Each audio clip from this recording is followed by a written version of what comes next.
Welcome to the Virtual Memories Show. I'm your host, Gil Roth, and we're here to preserve and promote culture, one weekly conversation at a time. You can subscribe to the Virtual Memories Show through iTunes, Spotify, YouTube, Google Play, and a whole bunch of other venues.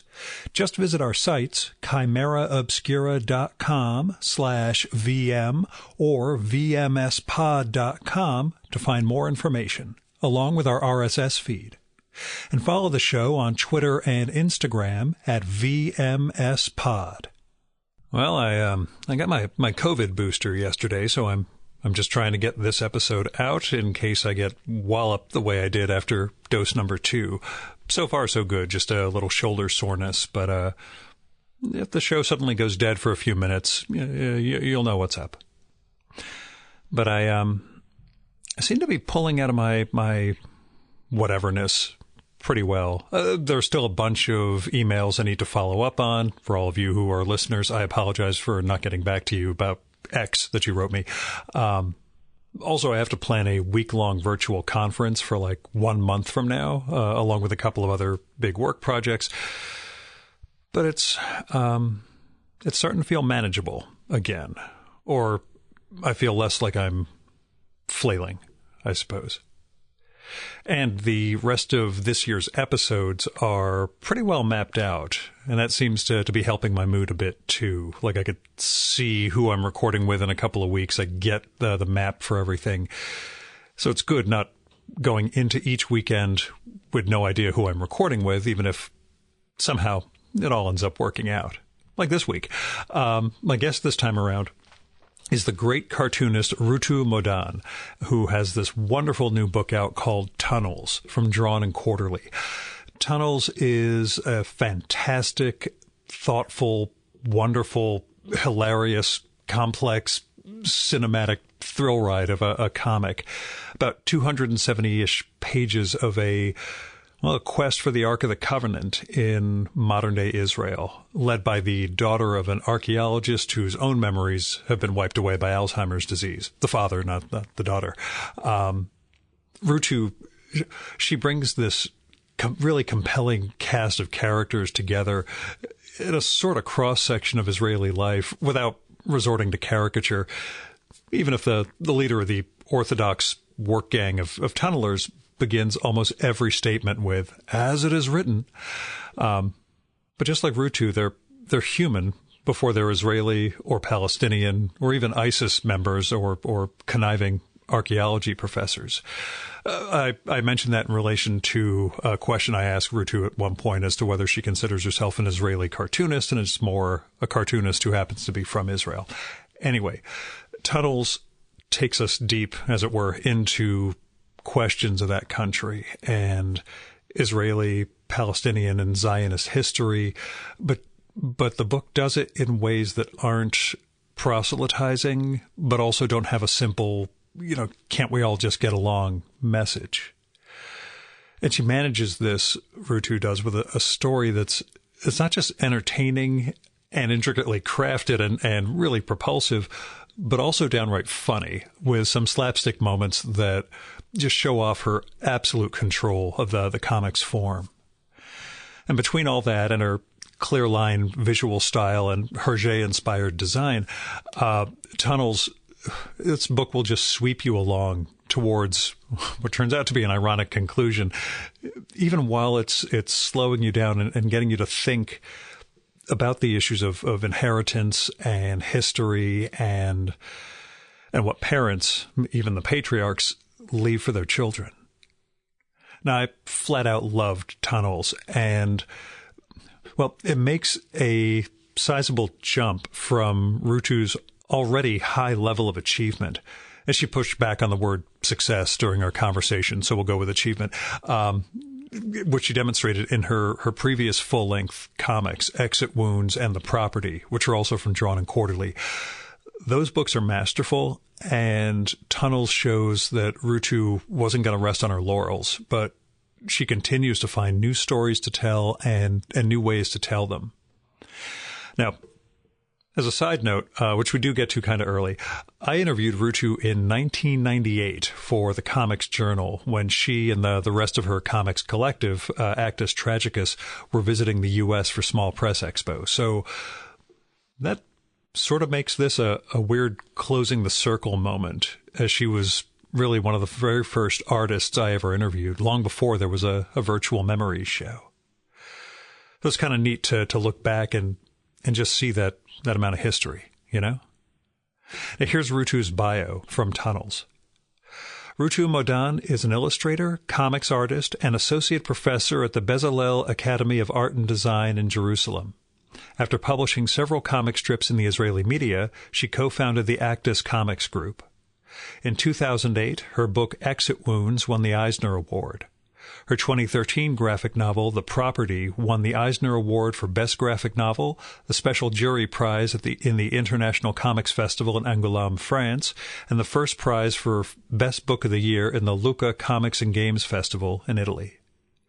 Rutu's comics and children's books have been translated into 15 languages. In 2013, she co-founded an independent publishing house specializing in comics for young children. Her new book is Tunnels, from Drawn and Quarterly.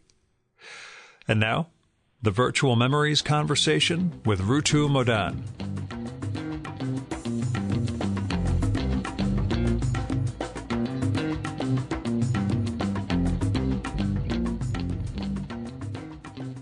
Tell me where Tunnels began for you. What was the origin of this book?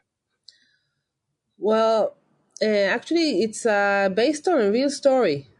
Yeah. And it was the story of this guy that I knew back in the 90s when I was a student in the Academy of Art in Jerusalem. He studied with me, and he told me that he and his father actually they digged illegally looking for the Ark of Covenant. For few years they did it. When he told me about it, it was I think it was 3 or 4 years after they stopped. And at the time, it was just a story somebody tell you about his crazy family. Yeah. It's very funny. And he was a little bit secretive about it, but didn't want to tell me details. But I knew him very well. I knew the family, so it was a crazy family, but not that crazy. But as I said, at that time, I didn't take it so seriously. And then at 2013, I finished The Property, my previous graphic novel, and I was looking for a story. And suddenly I remember this story. And this time my reaction was different, because I said to myself, why did they do it? Why a family they were not religious, they were not mystical or anything, just more or less regular family, Israelis. Why they were doing such a crazy thing, like going and digging into a mountain because the father met a rabbi, and the rabbi has a secret code that he found in the Bible. That's supposed, it was like this. Yeah. Yeah. And suddenly it sounded like a story, it sounded like a treasure hunt or something like Indiana Jones. And it's my one disappointment in Tunnels is that there was no Raiders of the Lost Ark explicit reference in it, but I forgive you. But what was the challenge like, I guess, in terms of the amount of research that went into it? Well, first of all, before that, I was never interested in archaeology. Yeah. And especially not in Israeli archaeology, which is quite, the findings are quite boring compared to the stories, the glorious stories and everything that we were taught in school. There's hardly nothing interesting to look at. Just, piles of rocks, some coins, some pots, clay pots, but it's not so interesting. And I was So and also my knowledge about archaeology was very, very limited. So I started by reading about ancient Israel archaeology, and just learning the subject and asking. And also it was a question: what was, I was studying? I studied in the secular school, but anyone in Israel, in Jewish school, you learn the Bible. But you learn it is something, if it's not a religious school, then you learn it, it's not so clear how you, it's like some cultural thing, or, something of a legend of the past.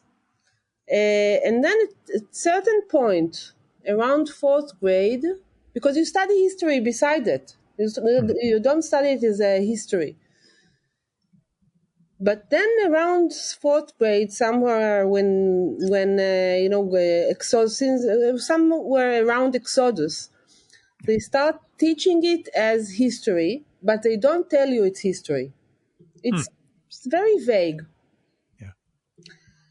So actually, when I started working on tunnels, it was the first time that I asked myself what was, what from all of the stories of the Bible, what do we have proof about? What is history and what is not? Yeah.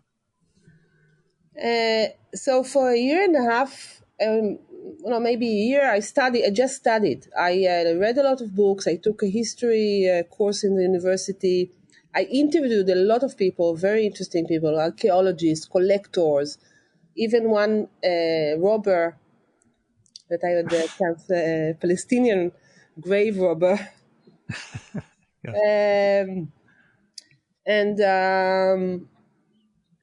this was really, really interesting. It was and also I found out that archaeology is such an amazing subject, because it's connected to so many things that I am interested in, like politics, like history, stories, crime, money. It's really it was really amazing. Did it lead you to question your upbringing or the education you got when you were younger, or at least to contextualize it, I guess? Well, it's not that I wasn't aware of the use of history or archaeology, or in education, Zionist education. Sure. I was already aware of the indoctrination of what people are doing with it, but it wasn't like really trying to understand the details, or to learn and to read about and to see how it is still used. And some of it it's really funny, and sometimes it's frightening, sometimes it's funny, very it's because it's so obvious sometimes. Yeah. And yet completely absorbed into some people's worldview as yeah. Just a second, I want to say that it's one of the things that I understood, because I learned about Exodus, and actually I was quite convinced, we don't really know what happened. In archaeology, you have the finding, and you have to guess what happened most of the time. So I learned about Exodus, and I was convinced that Exodus didn't exist, or at least it didn't exist how it is told in the Bible. Mm-hmm. So first it was quite shocking, because Exodus is a big thing for in the Jewish story, but also in the Zionist story. And then I found out that it didn't really matter to me. It didn't stop Exodus from being, from Egypt, or the story of being less important to me culturally, or less, like a pillar in my culture. It's still because it's a very strong story, and it contains a lot of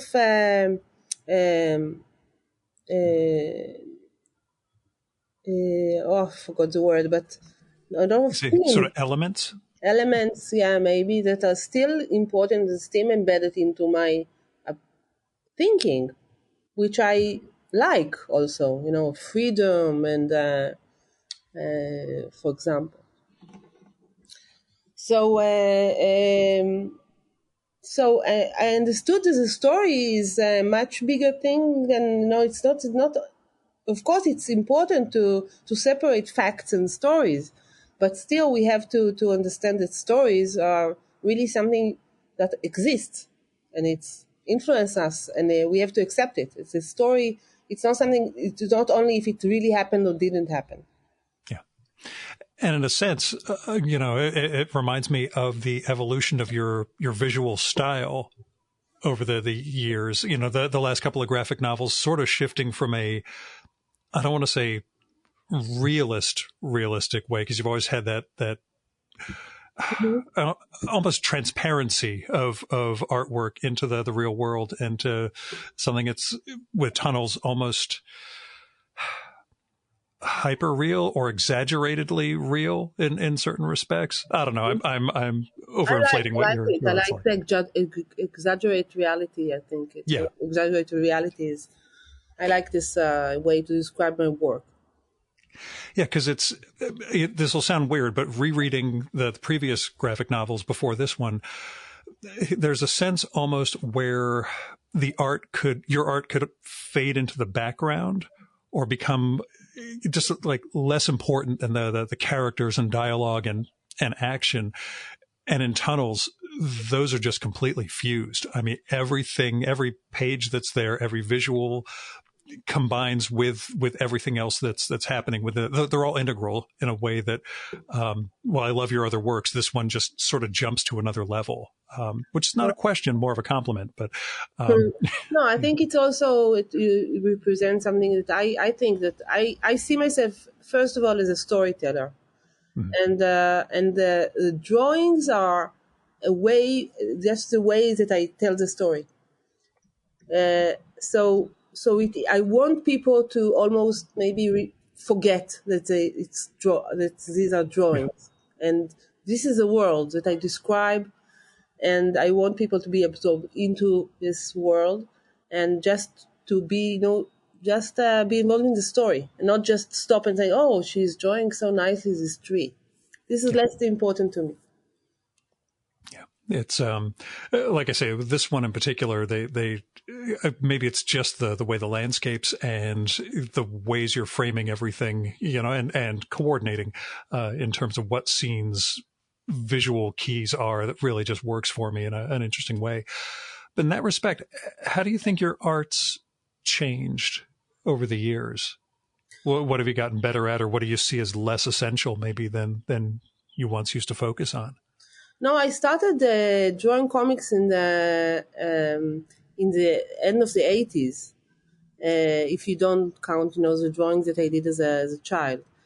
Um, and I was very influenced by the American, by Raw magazine and the alternative scene that started to grow, to really grow then. And the style was, at the time, the fashionable style was very grotesque and Yeah, macabre. And these are also my stories were the stories that I wrote were like that, and also the style.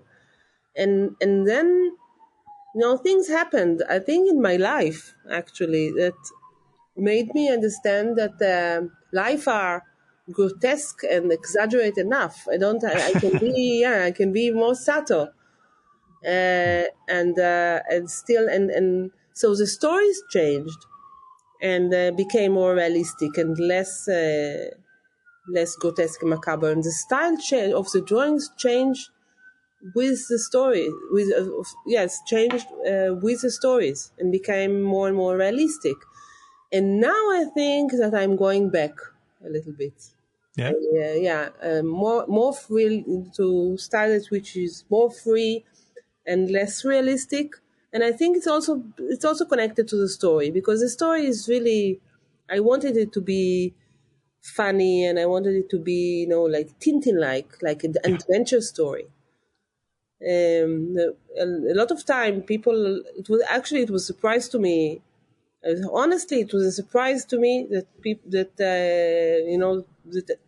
people say that I'm influenced by Hergé, because I think that I'm influenced by so many other artists, and actually what I took from Hergé is more his storytelling. Mm-hmm. But this time I was more aware of Hergé's influence, and almost, took things from him. Yeah, it does seem more, I don't say homage, with some of the character designs, as well as some of the action, and you have the slapstick comedy of it also, Yeah. especially with the great scene with the cow, which we won't go into here for a risk of spoiling it for readers. But and yeah. they wear the same clothes throughout the comics. I don't know if you noticed that they don't change clothes. Yeah, I thought of that in terms of it's not like that's a visual identifier, because the characters are all so distinct looking from one another. But I was wondering about that decision to keep them in the same clothes over the months of the action of the story. It's a matter of readability. Can you say readability? Yeah. That it's really easy to read. Yeah. You can follow the character. How the character looks, what the colors of the character. Also, colors. Color is also a big thing in this book for me. Yeah. Developing the way I use color. Yeah, can you talk about that a little bit, about how you develop a palette for scenes and for characters, and how that works for you? Since it was already in Exit Wounds that I developed this way of work, that each scene has a different color palette. Again, because I wanted it to be, the way I write, I don't use captions a lot. I don't describe what people think. So I want the reader to always to know where he is in the story. So it's a way of, when you change color palette, you understand it's like a cut in a movie. You without thinking about it, you feel that you're in a different place and different time. But here there was, and in this book, it was more of a challenge, because the question of darkness. It's many of the scenes are taking place at night or underground. So there are many scenes that are in the dark. And so if you have one scene in the dark, two scenes, and okay, so you choose a dark palette. But here I have to develop many kind of palettes that represent darkness on all kinds of levels and places. So this was one thing. The other thing was usually I draw urban stories in cities, and this was the first time that I drew such a long story that take place in nature. Yeah. So it was another thing that I had to explore, how I draw nature. Yeah, what was the challenge with that? And or was it in terms of, well, tell me, how different was all that outdoor visuals versus, apartments and hotel rooms in cities? It's much more abstract. Yeah. Is that the nature of the light? Yeah. The nature also in Israel, I think, which is also not, you don't have things that the eye can hook to. It's not such big mountains, snow, woods. In the West Bank, there are almost no trees. Because also in Israel, there were in the beginning, before the Zionists came here and started to plant trees like crazy. There were almost no trees here, because I think what I was told, that the Turkish cut all the woods because they needed it for the trains. But I'm not sure that it's accurate. Anyway, when you go to the West Bank, it's very, it's a landscape. It's like you have these hills with many stones, little bit, bushes. You have the green bushes, but almost that's all. So how do you make it into an interesting drawing when you are not Cezanne? Yeah. And also another subject is Jerusalem, which is very difficult because the story takes place in Jerusalem when it's not in the West Bank.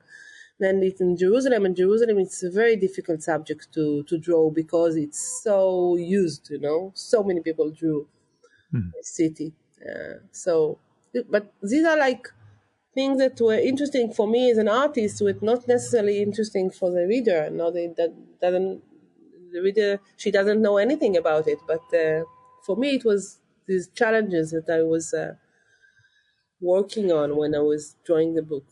It must be weird when your idea of success is that the reader doesn't notice. Yeah. That that it just seems completely flawless and smooth. How much work went into making that look completely flawless. But that's got to be. Yeah, actually, this is my purpose. It's again like the layout. I work very hard on the layout, and for me, maybe it's the most interesting part in the story, in the process. What's your process like in terms of writing, composing, designing? What's the sequence, or what's your process like? In for the layout?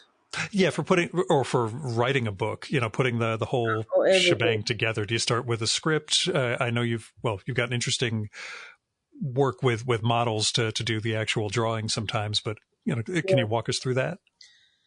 Yeah. So because for me it's a huge project. It's so frightening to think because it takes me such a long time to do.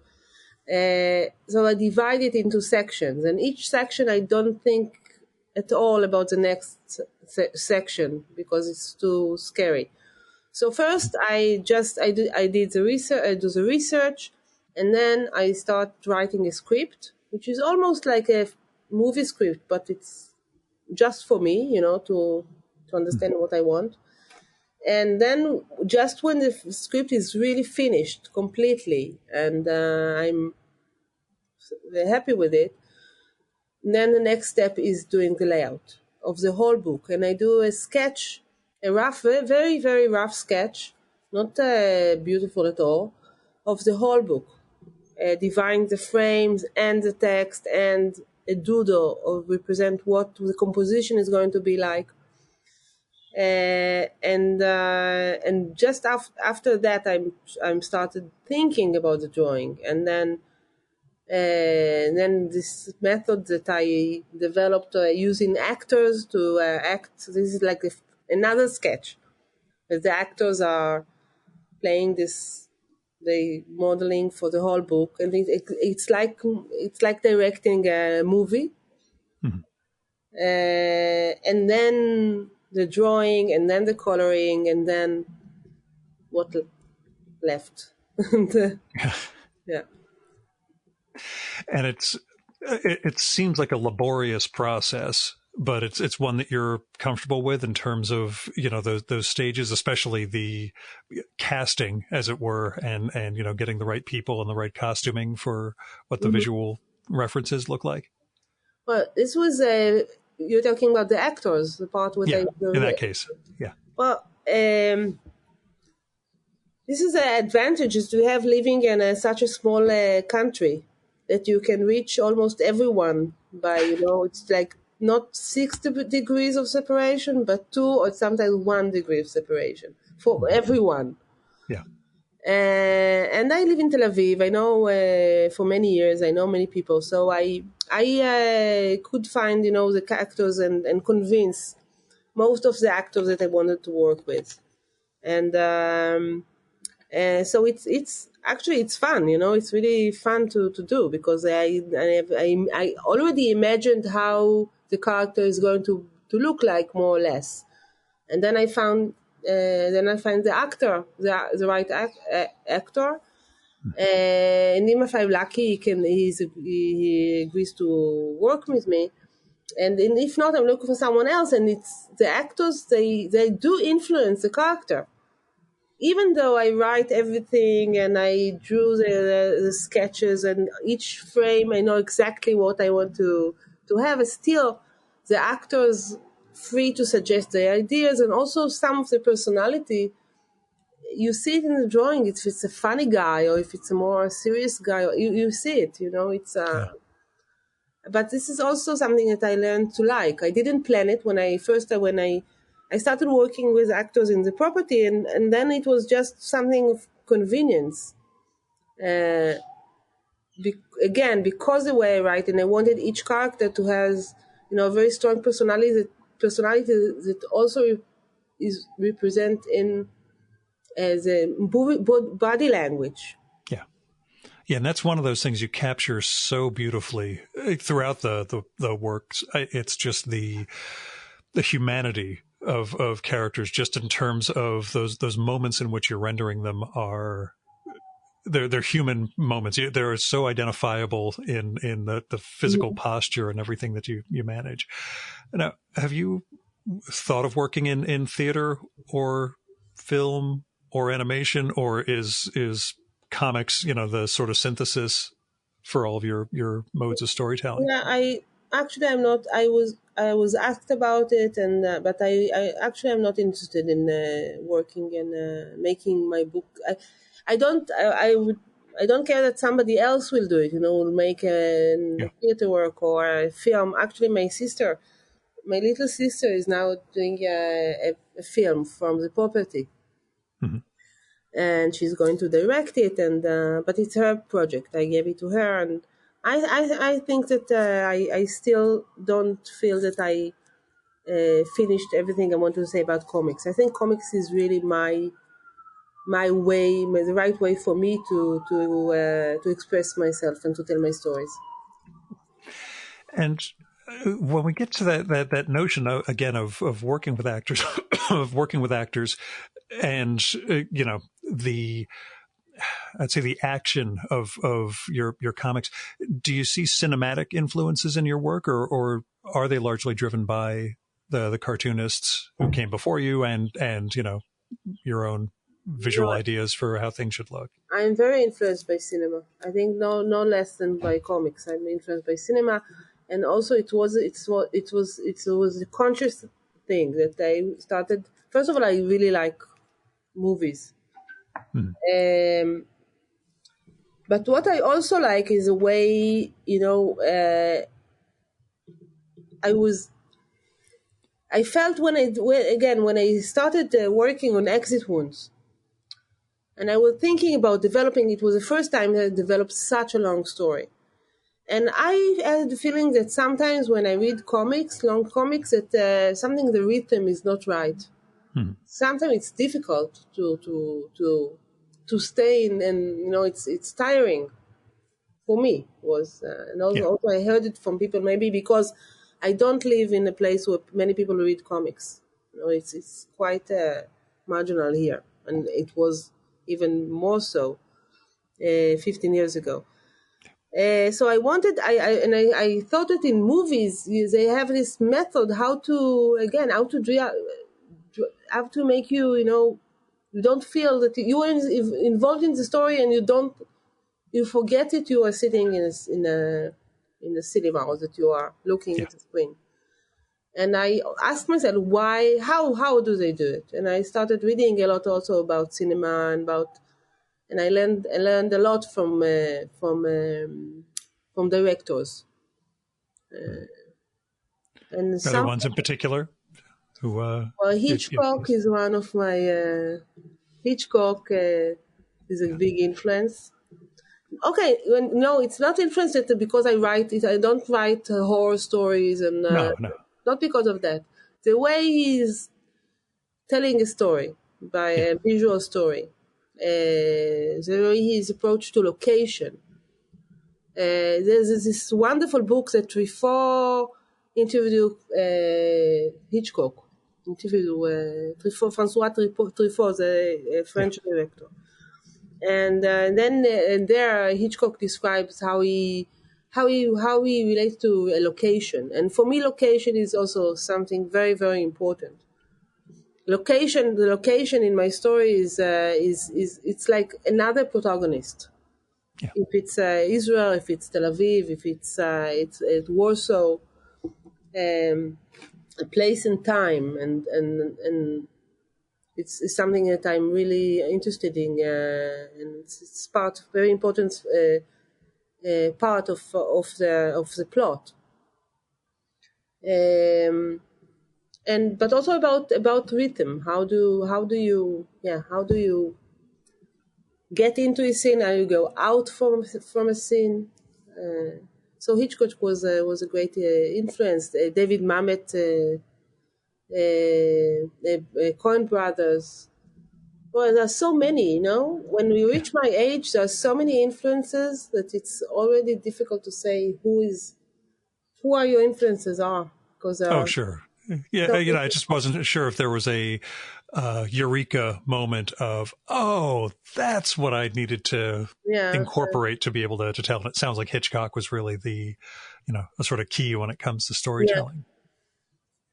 yeah, Hey, you mentioned, and we talked about it in 1998, back when, back when we were far, far younger than we were, about the Israeli comics community, such as it was.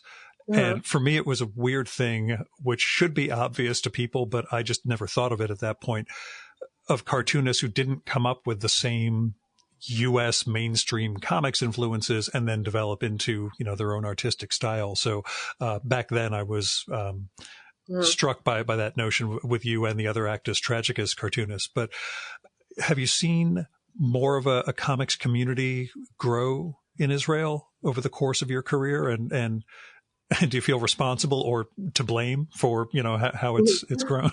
Well, first of all, it grew. Yeah, it's much more developed and much bigger than it used to be. And there are even some publishers who are printing comics.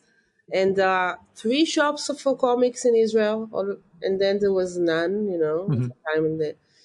And there are many, especially there are many artists, young artists, and they do incredible work. And I think that I'm also responsible for partly. I'm not the only one. Sure. But Actus had influence. Also, we all teach. I teach comics, and when you teach comics, also you make new comics artists, or encourage people to think it's a profession. Um, and but it's still it's still something. It's not there's no mainstream comics in Israel. There's Yeah. one guy that he's creating mainstream comics, and he always says that he feels that he's driving alone in the highway. All the rest are alternative, like Yeah. he's the mainstream, and all the rest are Yeah, alternative. and again, that's just like my 1998 moment where I was coming out of everybody has the superhero mainstream thing, and then you discover people who that just wasn't their framework growing up. So it's kind of funny that you're the mainstream, as it were, and the superhero guys on the outside. Oh, yeah. First of all, there was a little bit of comics, so I knew that what comics is Yeah. As a child. It was something, in the children magazine that I read, and also my mother, and father, they lived in the States. They did a fellowship in medicine back in the beginning of the 60s. And my mother was a fan of the New Yorker illustrators and all the cartoons, and we had it. She collected these paperbacks of New Yorker cartoons. And as a child, I read them. I couldn't read them because they were in English, and I didn't read English. But I almost ate them. I read them again and again and again. I was fascinated by it. So I think this was also an influence that a big influence, and it was lucky that she likes these books. Do you remember getting to meet established cartoonists for the first time? Like getting to I don't know if it was that SPX in 1998 or if you had experiences before that where you actually got to sit down with people whose Yeah, work you really adored. it was in Angoulême. I think when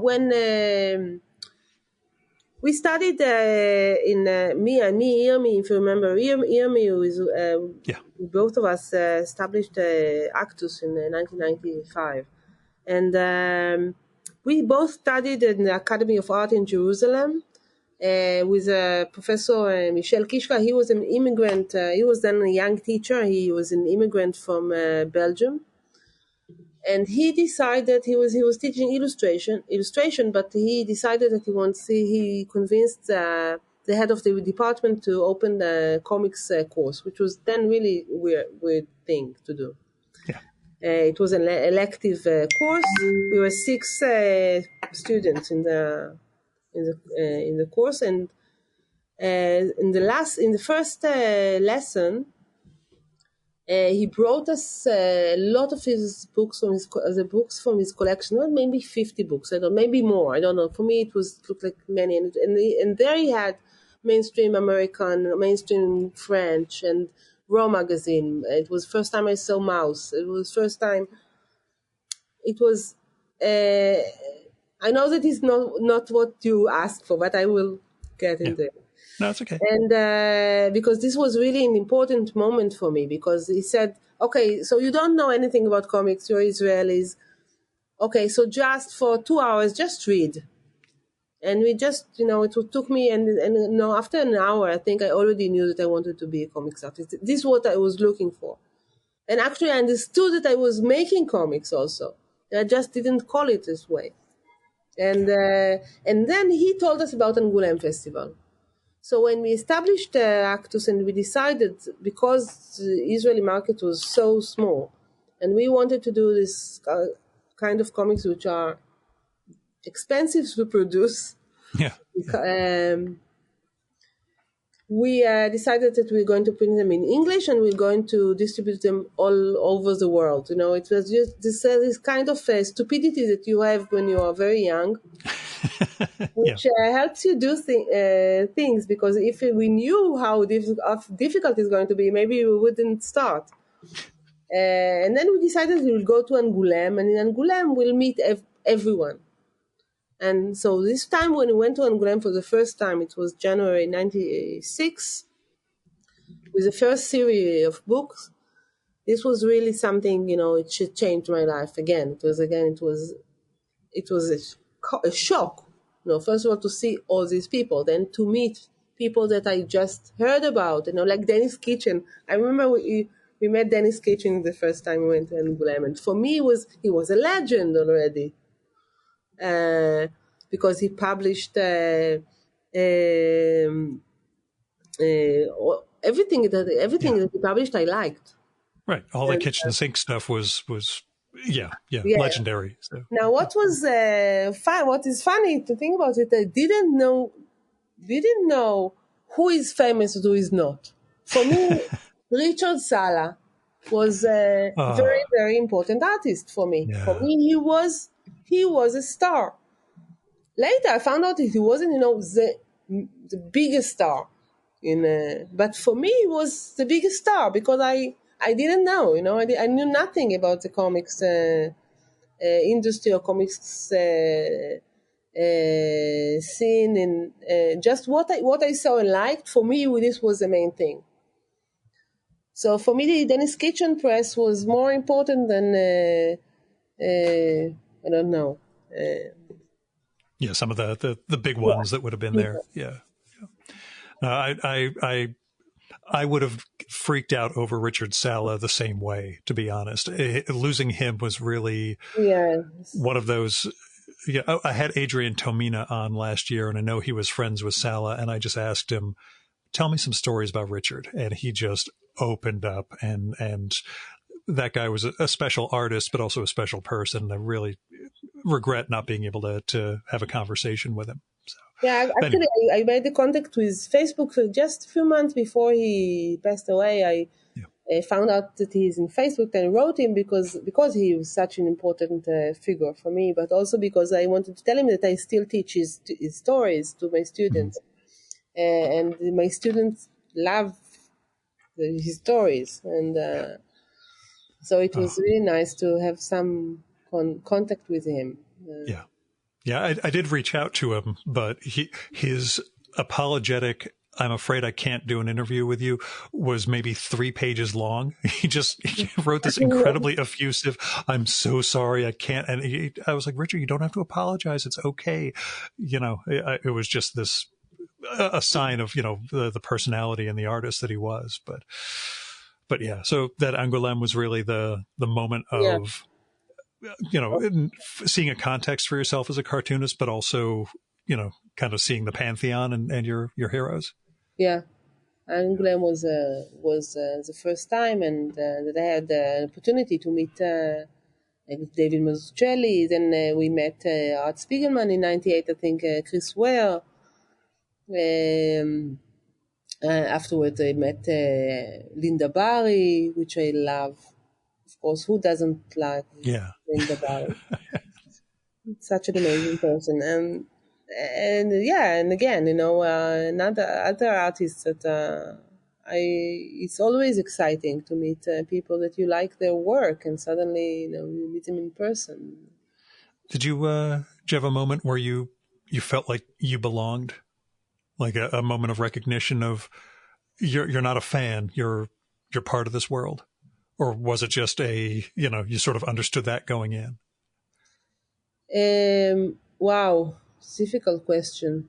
I know, I'm full of those, sorry.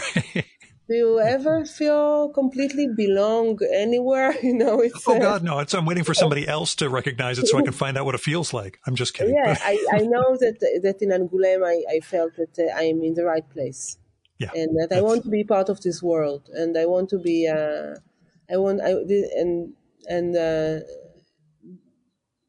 knew that this is the right direction for me. That I want to come there again and again, and I want to keep doing comics. And I think this was the man of belonging. I belong to my profession, because I was actually, I was doing comics and all my life. Even when I was very young, I have drawings from kindergarten when there's a story written on them, that the teacher wrote that I dedicated to the teacher or my mother.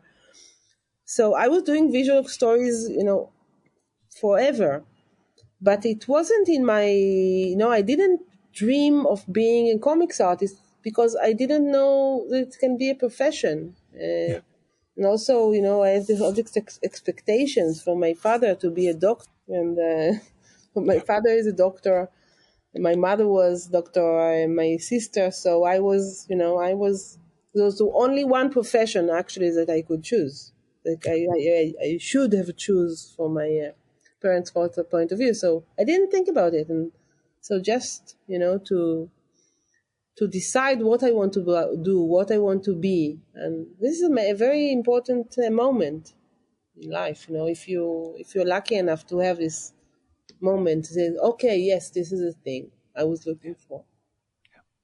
Yeah, I make the joke about Jewish American mothers and their push to get their sons to become doctors, but that's a whole stereotype that we have out here. It wasn't a stereotype. It was in your face completely. My father was. Yeah. It was like, okay, if you are artistic, then go be a plastic surgeon. That's the artistic side of medicine. Yeah. If you are, so there wasn't really. It wasn't in his mind. There wasn't really another option. It was a big fight with him. Not that I thought that he's going to stop me, but he tried to convince me that I'm doing. It's going to art school is like for him it was like I was going to clean streets or something. Yeah, you understand later that it's their concern of how you're going to make a living as opposed to trying to control your life, I guess. But did they come around ultimately when they saw your work and your success? Yes. I should. That's a personal question, but no, it's not. No, you can ask me anything. I don't. It's really just well, the thing is, they both died before I reached, my real. I don't like the word success, okay? But achievement. Your level of achievement. Yeah, but they were supportive. It's not like my mother was a very open person, and just for her it was very strange that this is in a profession. For her it was very weird, but she always told me, yeah, just you have to do whatever, do what you have to do what you have, do what you want to do. This is the most important thing, and the rest will come along. Money will come along. Don't worry. Like this was her attitude. Do you consider yourself an Israeli cartoonist or a cartoonist who lives in Israel? No, I'm an Israeli cartoonist. I feel very Israeli. And but I'm an Israeli and a cartoonist. I don't like the hierarchy so much. That's I wonder. Yeah, is the Israeliness integral to your work in a way that you? Well, go on. I think I cannot separate being Israeli and my work, but I cannot separate it also from other things. I remember, from different aspects.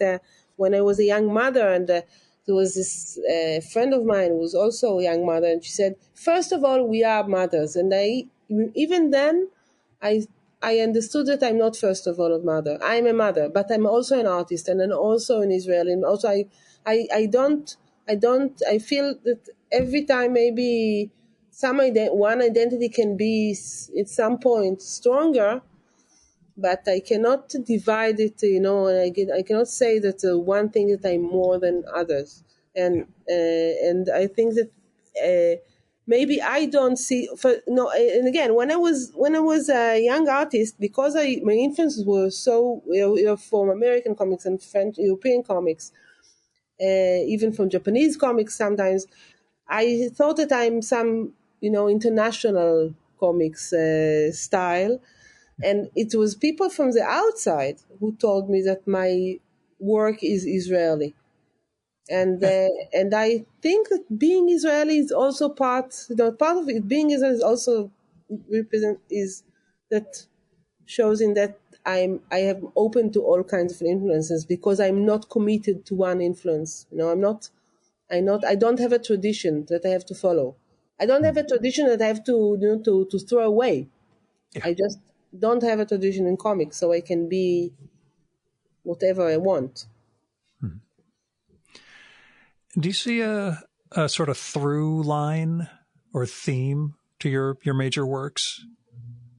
I look at inheritance in a sense throughout Exit Wounds, The Property, and now Tunnels, but the inheritance is mythical by the time we reach Tunnels. I don't know if there are other overarching themes or underlying themes that you see throughout the the Exit Wounds was about like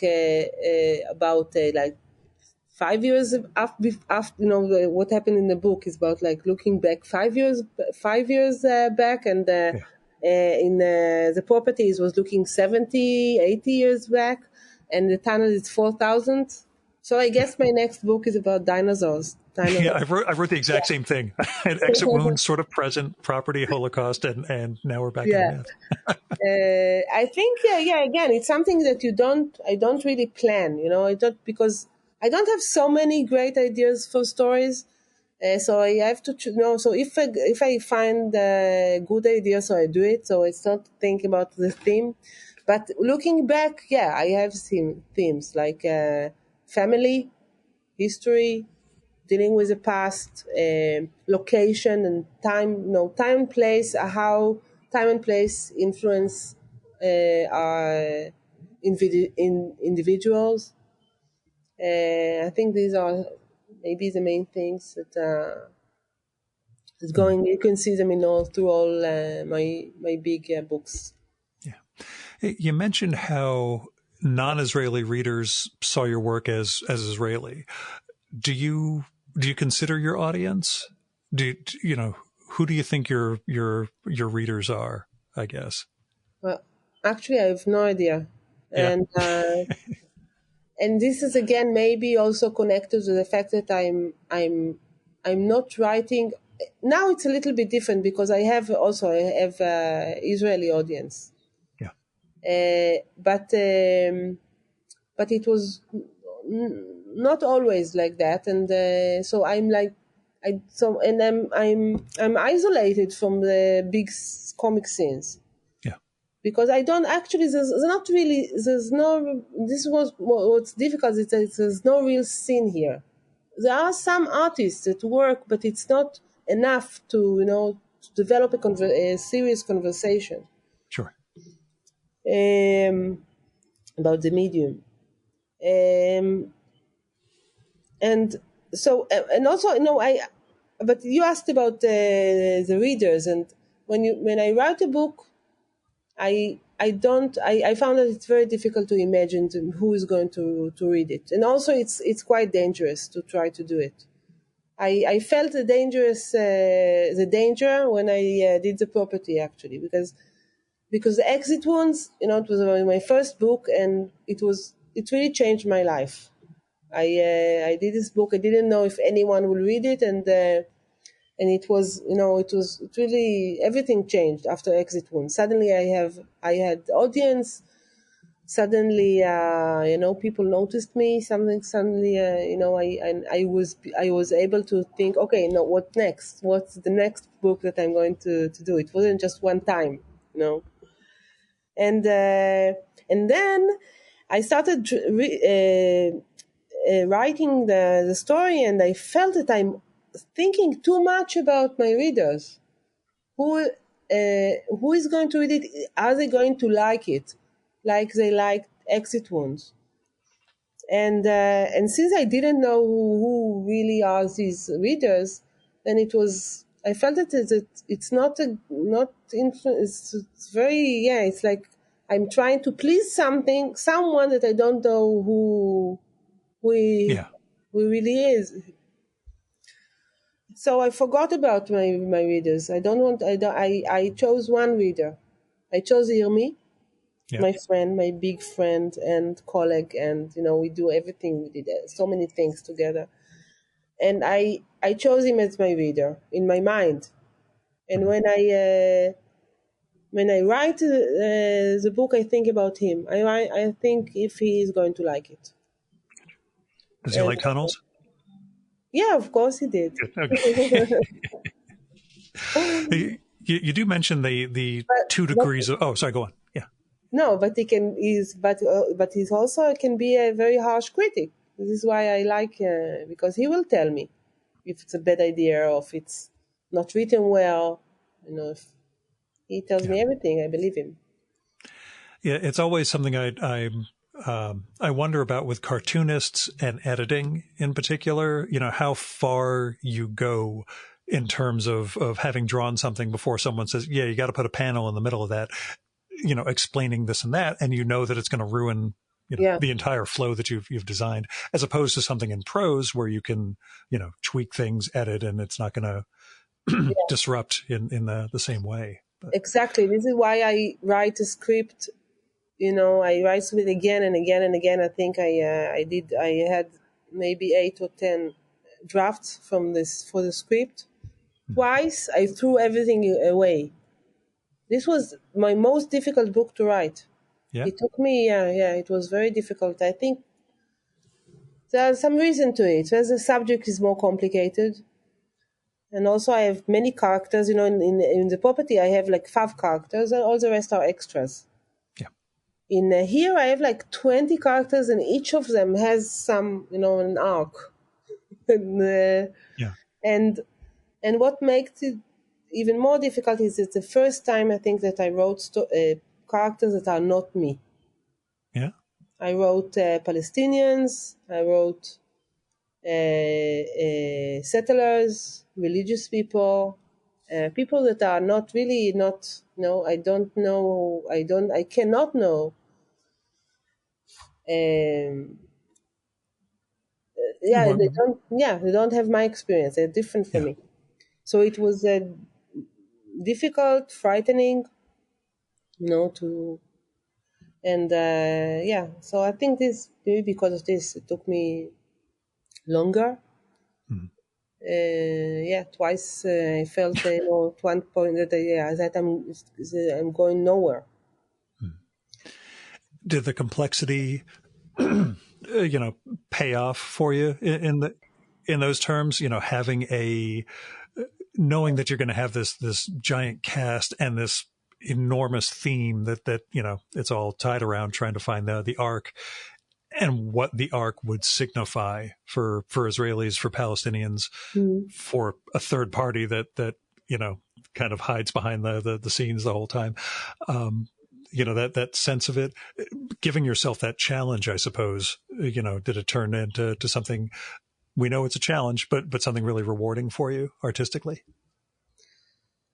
It was, well, if it's not a challenge, so why do it? Again, for me, it's like years. It takes me years to do a book, especially this one. It was, I think, 6 years, and I worked really hard. Didn't work only on this, but the last 2 years, I think it was, focusing on this project. So it has to be interesting for me to work on. And actually, this is the first question that I ask myself when I have an idea for a story. Is it something that can be interesting enough for me for a few years? And so, I think there are many challenges on the way. And when it's ended, it's like, it's quite satisfying feeling, and also sad. Yeah. Do you have that empty nest syndrome when a book is done? That what do I do next, or are you able to just decompress somewhat? No. I have it big time. In the 2 previous books, afterwards, after Exit, when I really lost my mind. I didn't know it, but I was a little bit crazy for a while. It was the first time, so I didn't know. I just understood it afterwards. And property, I stopped. After this property, I stopped drawing for like 3 years. It was really frightening. I just couldn't draw. And it's the first time in life that it happened to me, that the drawing was not something, because for me it's like the most comforting thing to do is drawing. And suddenly it wasn't a friend anymore, drawing. It was, and this was quite stressful, because it was a long time. So when I did, when I started doing tons, I thought about it and I said, okay, this time I'll be ready for it. And decided on in advance that when I finish it, I'm going to take a year off from creation. And I'll be for a year. I won't even think about my next project. I won't do anything. I'll just accept teaching that but teaching is another part of the brain. It's and I did it for a year. I just read books, cook. I was with my, I had time for family, for friends. And so I was ready for this, to this. And I thought that I will go a lot, and then I will travel a lot, because oops, I will travel a lot because I like traveling. It's also something that I really love to do. And then, of course, the Corona, the COVID-19 ruined my plans, but that could give you a jump on the next book. I won't ask about a next project because, it's always sensitive for artists, especially, when it's a long gestation process. But tell me what got you back to drawing when you said you had a couple of year gap after the property? Was it? Yeah. Tunnels helped me. I started working on comics for children, book comics, comics for children that I have the script already for years that I'm planning to do. And so I started working on this, but only for me, very like drawing characters and trying out some other techniques, not with the computer. And then, but parallel to it, I started writing tunnels. And when I finished, then I found out that when I finished writing Tunnels, I understood that it's not that I don't like to draw. I just didn't have anything that I wanted to draw. But I had no problem at all drawing tunnels. I loved it every minute of it, because I understood that I don't have this passion anymore just to draw for myself. I want to draw something. This is why I say I'm saying that I'm a storyteller who uses drawings. Yeah. The minute that I had something to draw, that I wanted to draw, I just back to like drawing 16 hours a day, no problem. And did the gap in that sense help in terms of, I guess, kind of freeing you up to work in the style in which you did Tunnels as opposed to your previous work? Like not jumping right into something and sort of having that same muscle memory, but, giving yourself some time off like that? No, a time off was after Tunnels. Yeah. Oh, I thought you had the break after the property too. Yeah, the property, it wasn't a break the game itself. It just happened, and yeah, there was a mental block. But yeah. Yeah, I don't know. The years are passing, and some things happened. Yeah, I get you. But again, it wasn't something planned. I was. I think that the property is more free than Exit Wounds in terms of drawings, and Tunnel is I felt that I have, drawing is like music. You have to rehearse a lot. Yeah. And if you don't, this is why it was so frightening that I couldn't draw, because I thought, okay, now I will forget how to do it. And gotcha. But time is not complete. Then you find out that these breaks are not. It's not really lost time. Things happen when you don't do anything also. Gotcha. When you mentioned earlier the 2 degrees of separation of life in Israel, does that make telling stories, especially ones that you've kind of mined real life for, more difficult or complicated? Basically that people are going to, hey, wait a second, that's my story. Like the person who inadvertently started you down Tunnels. Well, first of all, this is why I write fiction. Yeah. Because but still, people always see themselves in. No, on the contrary. Yeah. People never see themselves. Oh, good. Yeah, especially if there's this. I did some stories like illustrated blog for the New York Times website back in 2008, and since I had to produce a story every month, I decided for the first time that I will do real family stories. So each of the story was dedicated to another family relative, and I told myself, okay, my relatives won't find out about it because it's in the New York Times website. Yeah. Of course, my cousin found out about it, and he sent all the stories to everyone. But one of the stories was about my aunt, and she asked me this aunt, and then I changed the name. I changed her name. And she said, and it was a very funny story how when I gave birth to my first my daughter, and she gave me all kinds of advices and came when she was never invited and told me horror stories about giving birth and about raising kids, and then she asked me, this aunt that you described, is it me?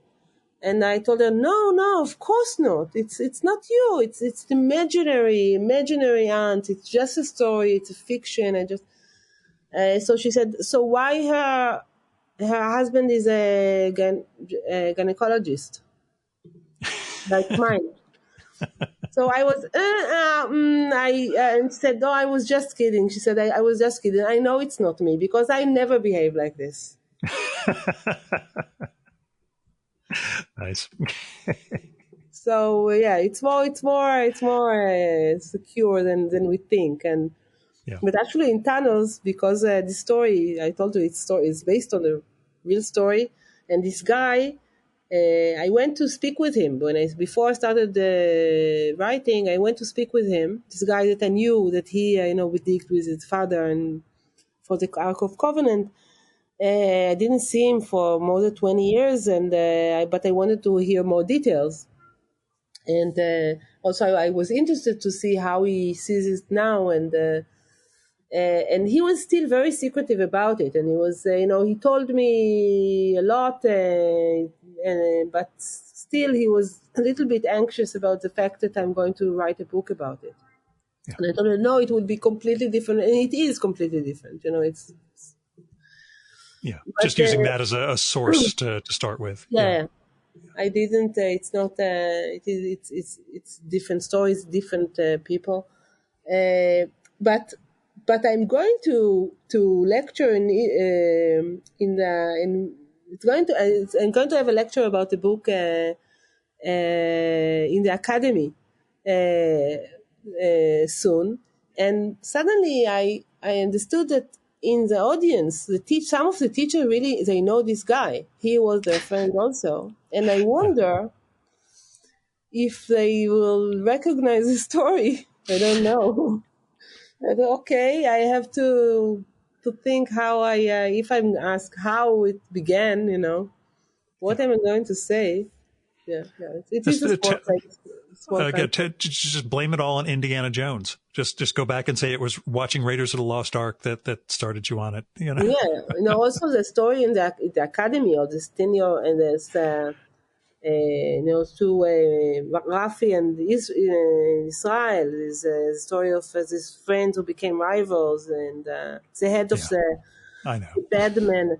It's also based on the very quite similar story that my father but my father was a scientist and he worked in the hospital, in the big hospital Tel Aviv and in Israel, and the head of the manager, obviously the head of the hospital. It's also based on their relationship. Yeah. But and which is and this is more frightening because Rafi, is a really bad person. Yeah, and you. He's the meanest person I ever wrote because I find it difficult not to like my characters. And usually they are not really bad, and here I think he is the meanest from all of them.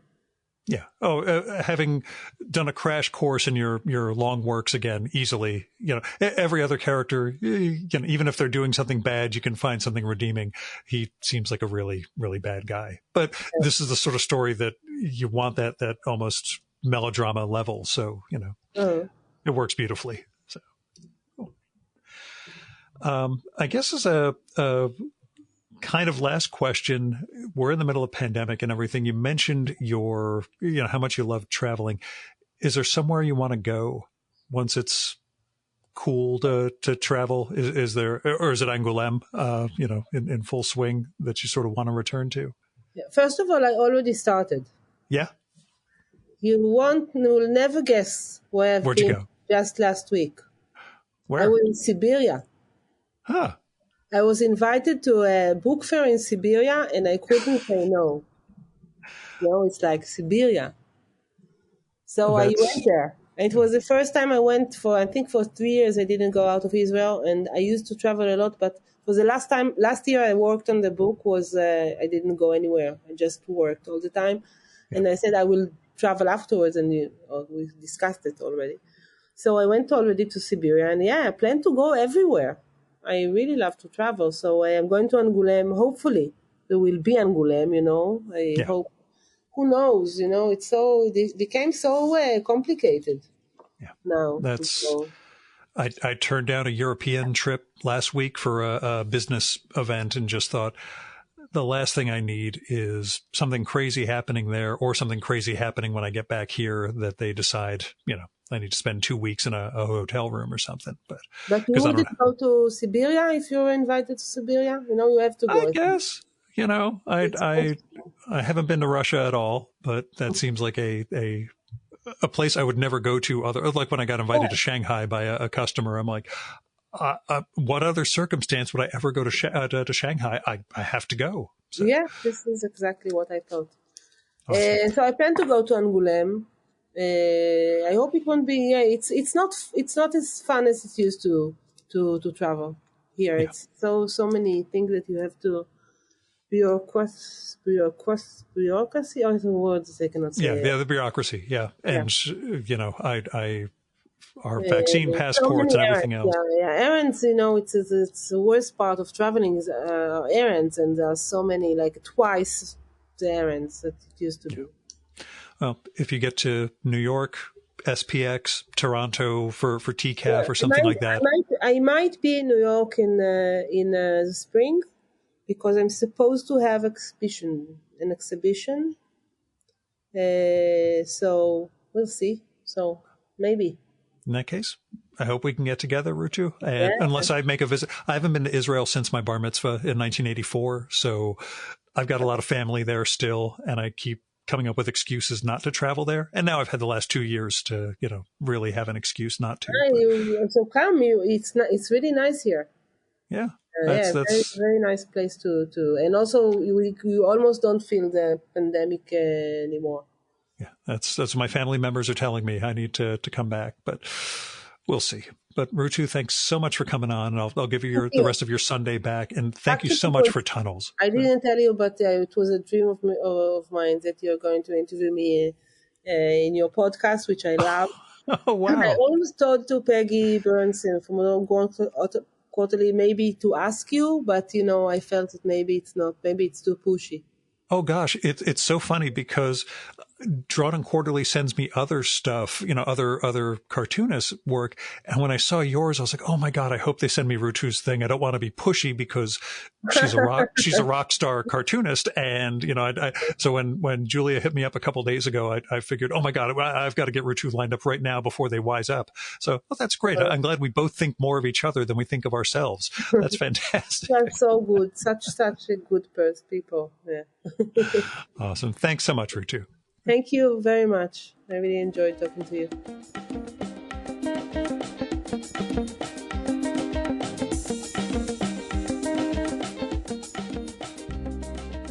And that was Rutu Modan.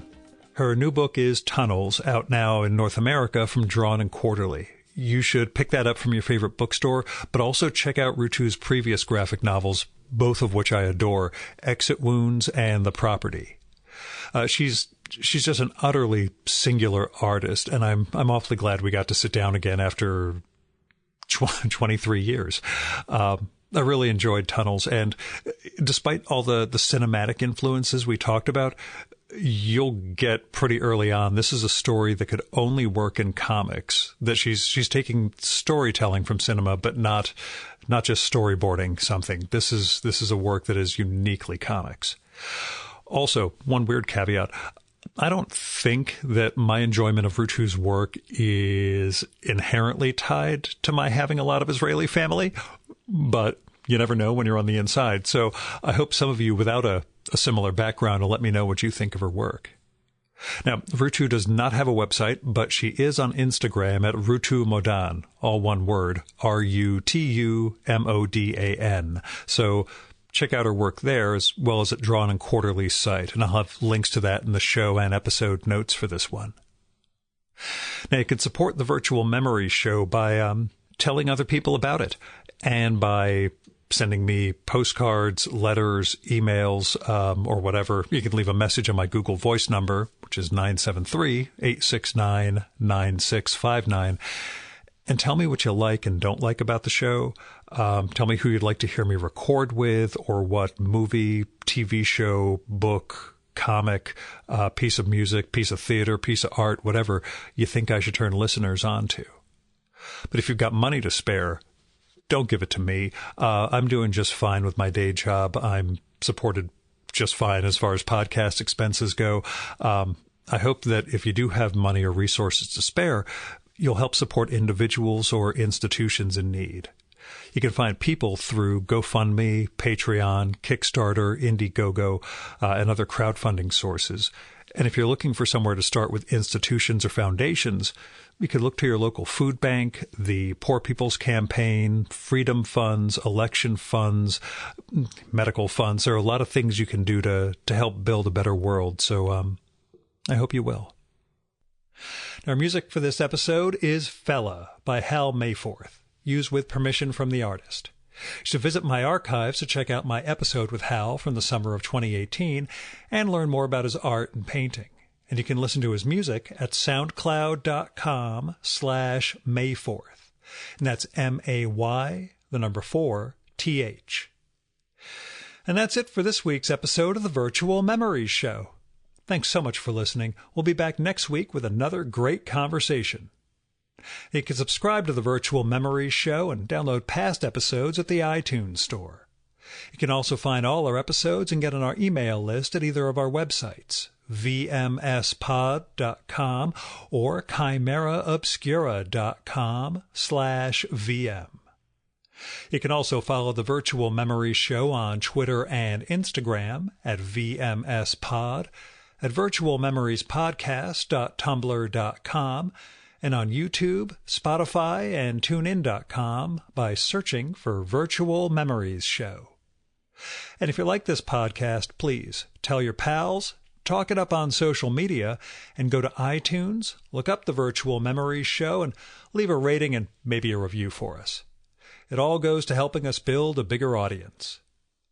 Now, you've been listening to the Virtual Memories Show. I'm your host, Gil Roth. Keep reading, keep making art, and keep the conversation going.